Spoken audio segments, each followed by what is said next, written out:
Happening today in the city of Robstown, a very special ribbon cutting ceremony marking the completion of a project long overdue. Yeah, our Brandon Schaff joins us live in studio tonight to give us a first-hand look at the work done to fix an apartment complex severely damaged by Hurricane Harvey. Brandon? Leslie, Rudy, it's been 4 years since Hurricane Harvey left homes and apartment complexes in disarray across the state. The U.S. Department of Housing and Urban Development is now providing relief to those damaged areas, partnering with the state to distribute hundreds of millions of dollars in funding. HUD is providing $588 million in funding for rebuilding apartment complexes across the state of Texas. They partnered with Texas General Land Office to determine where that money would go. One of those apartment buildings receiving that funding is Sierra Royale in Robstown.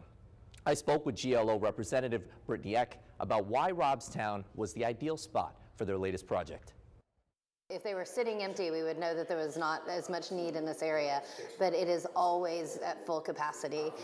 So it's exciting to see that our workforce and our elderly on a fixed income, they have a comfortable and beautiful place to call home here in the Coastal Bend.